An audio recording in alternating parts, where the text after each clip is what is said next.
recognizing how the brain is set up, and we think more creatively, or most creatively, when we have that more relaxed attitude and we're allowed to, dare I say it, daydream or let our minds go off for a little wander somewhere. Wow.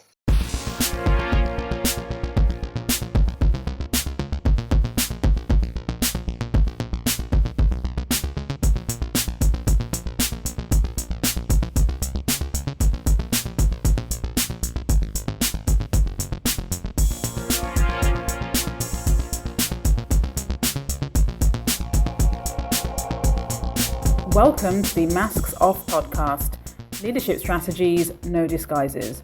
I'm Razwana Waheed, and together with my co-host Olivier Larvor, we talk to the smartest people in the world of leadership, change and psychology to give leaders real strategies to bring human back to the workplace. If you would like to support our show, please subscribe to our channel, like us, or share this episode on your social media.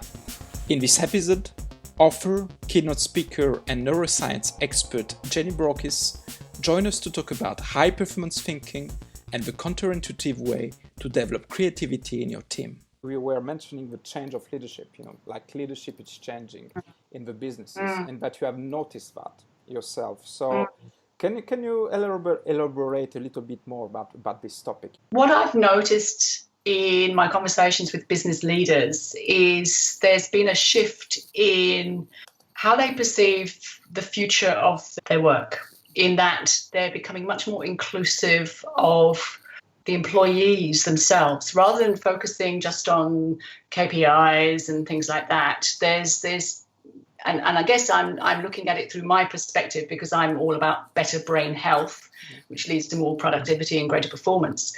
But there's an increasing awareness of the need for raising engagement using the lens, if you like, of wellness. And they're reaching out to find out what they can be doing more of to keep their high-performing workers working really well, because they've recognized that their best investment are their people.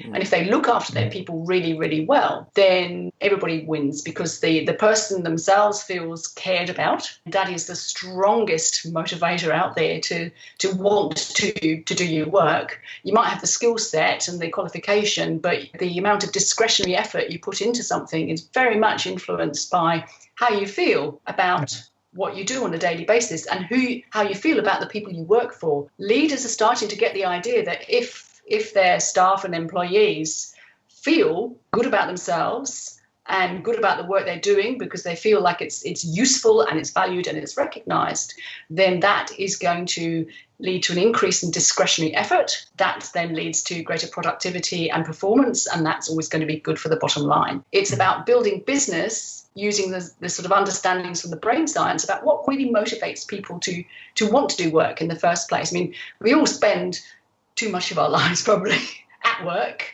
They say, we spend a third of our lives at work. So why? I mean, it's more than just putting food on the table, hopefully, and paying a few bills. A lot of people, I think, are looking for that meaning that provides them sort of a reason for why they get up out of bed in the morning and go to work. And I think leaders are now sort of tapping into that and looking for, what can they be doing next to help their company really flourish and produce a healthy workplace or a thriving workplace that everybody feels part of. So we're moving away from that hierarchy. I'm in charge here, and this is what I'd like you to do and how I'd like you to do it. Please comply.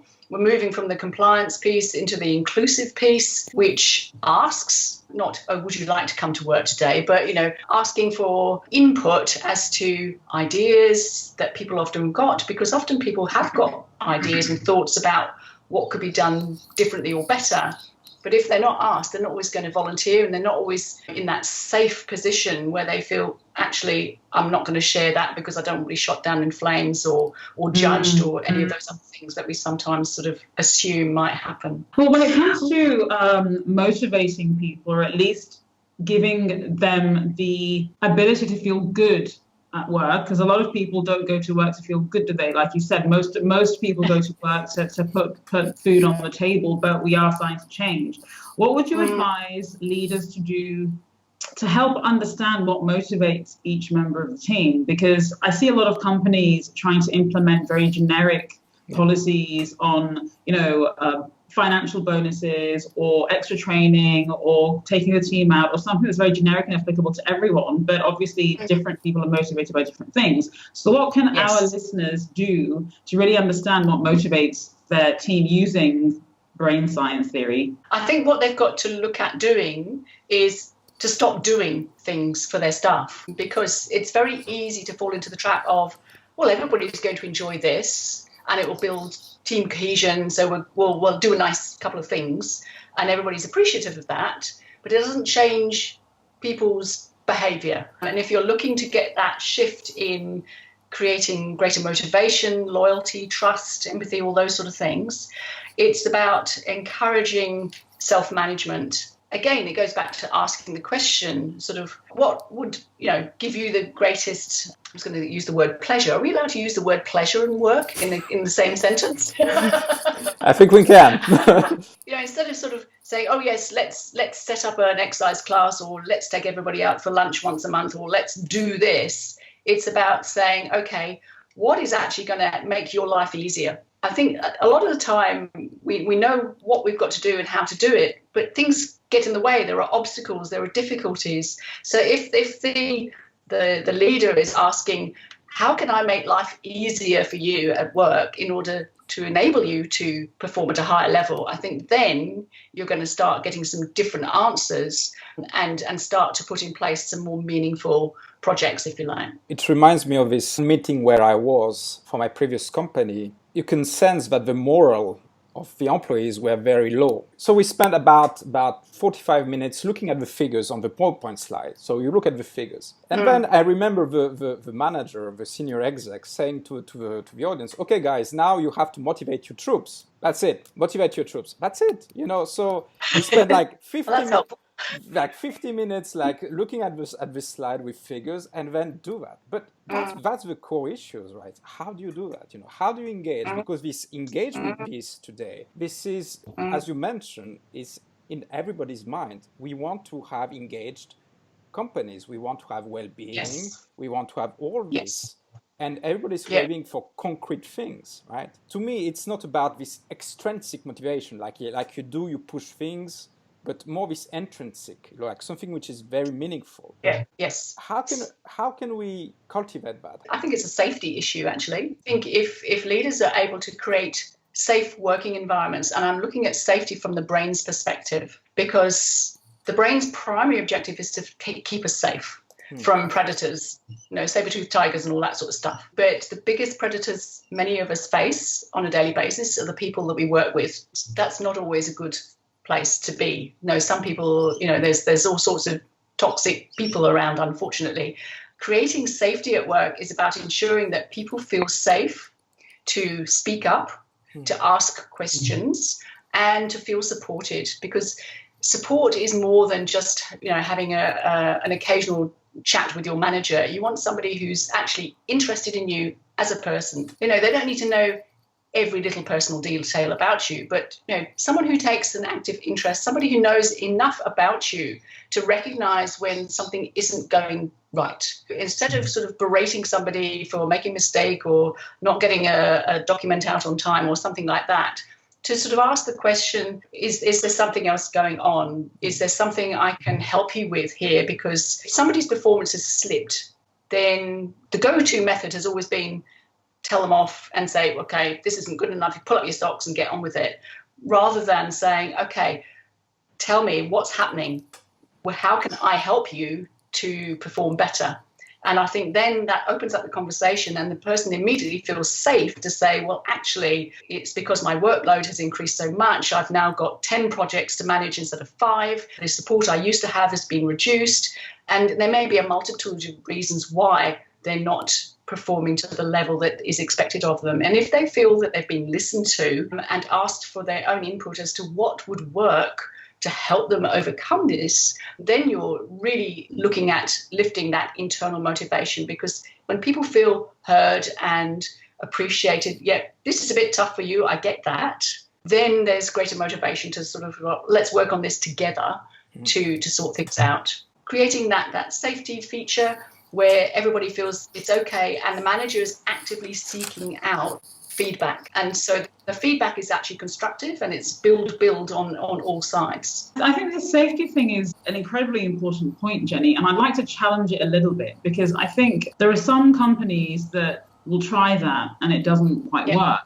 And an example of that is when I was living in Paris, where I met Olivier, I worked for a company and their employee survey results came out and their engagement level dropped by about 7 or 8%, and they were shocked by it. So they decided that rather than just taking the results at face value, they'll organize some workshops where they'll invite various different levels of the organization to come in and let's talk about what can we do to improve, not the results, but improve our experience in the office, how we work together and that kind of thing. And I was part of the group in the workshop, so I wasn't leading it, I was one of the people invited. And actually what happened is, in my group in particular, and the same happened in others, they were asked a question, how can we make X, Y, Z better? And they discussed the truth amongst themselves, but when it came to reporting back to the wider group on what they suggested, they gave completely different answers, because they didn't want to be the ones to point out where the business was going wrong, because I don't feel like my opinions will be heard and I don't feel comfortable saying all of this out loud. So have you experienced that in organizations where a leader's tried their best to show empathy, to have an open mind, to create a safe environment, but they haven't actually received honesty, I guess, and authenticity back from their team? That's not an uncommon scenario, and the difficulty here is you're trying to shift culture, and if a workplace culture or mindset has evolved to operate in a certain way, it's very difficult to shift, and it's not going to shift in the short term.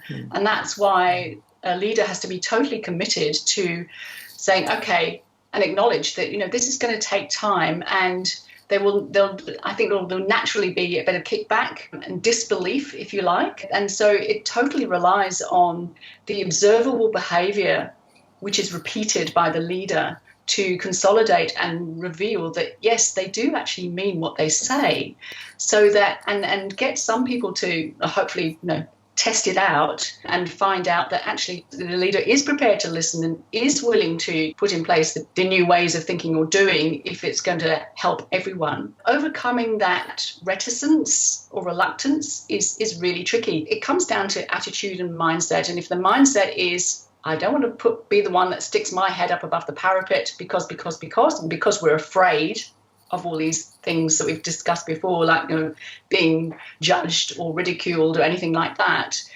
People tend to sort of stay in the status quo because even though they know it's not the ideal, it feels safer. I think it boils down to the commitment of the leadership and saying, okay, this isn't something that's going to be fixed in 6 weeks or 3 months or 6 months. It's going to take a long time, because human beings, we're funny creatures.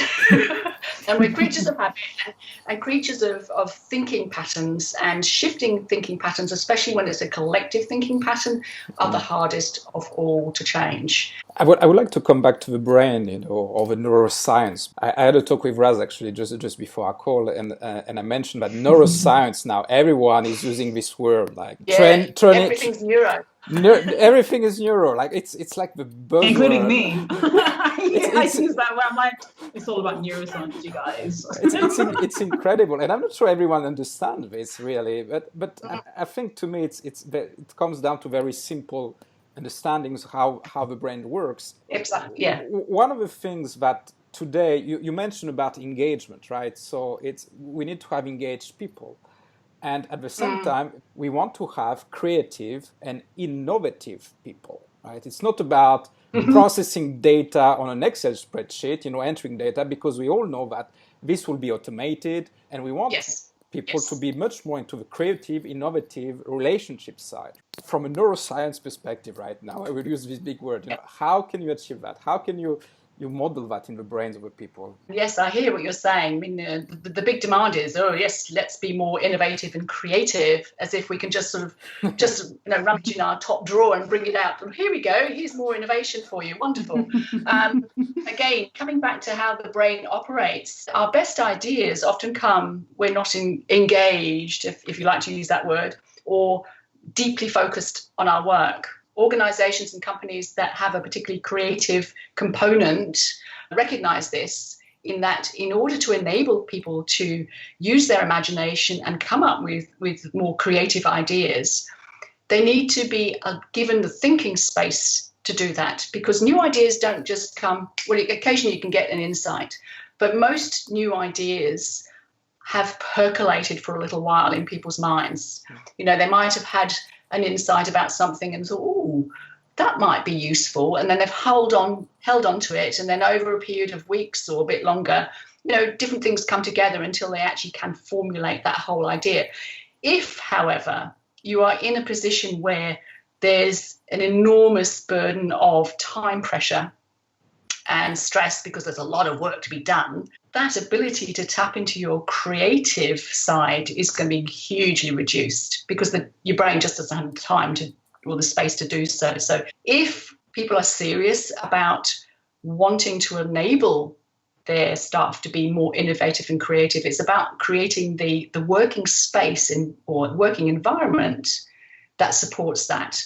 And by that, I mean making sure that people aren't stressed out of their brains. You've really got to look at stress levels, and we're all different, and we can all handle stress to a greater or lesser degree. And I'm always a big advocate for stress, actually, because I always say that, you know, stress is not a bad thing per se. We all need a little bit of stress in order to lift our performance, but it's about keeping it in balance and making sure that somebody is coming to work in a rested state. And what I mean by that is that they've had sufficient time off to rest and recuperate and had enough sleep. You know, those organizations where the badge of honor is, oh, you will naturally put in 18 hours a day because everybody else does and that's what's expected. If that's the way the organization is operating, no way are they going to be creative. It's just not going to happen.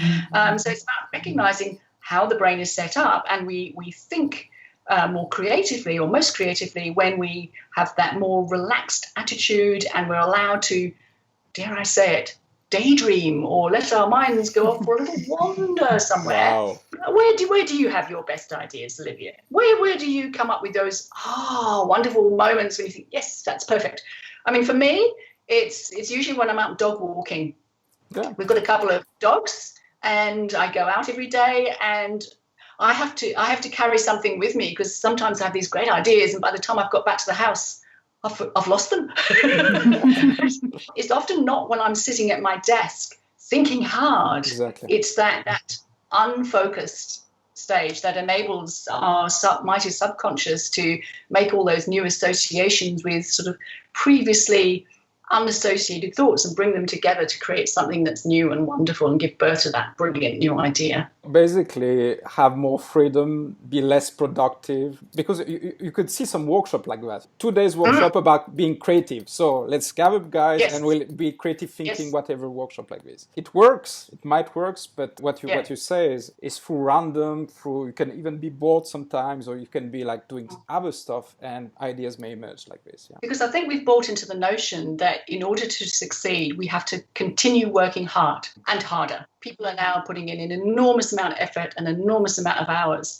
And the research has clearly shown that once you reach 50 to 60 hours of work time per week, your productivity starts to decline rapidly. So when you hear of these executives and leaders, putting 70, 80 more hours in per week, they're doing it at a huge cognitive cost. And they're also not getting any benefit from it, because the studies have also shown that the amount you achieve in 80 hours is no more than what you've done in your 50. So you might as well go home and enjoy that time off with your family and your friends. Without any guilt.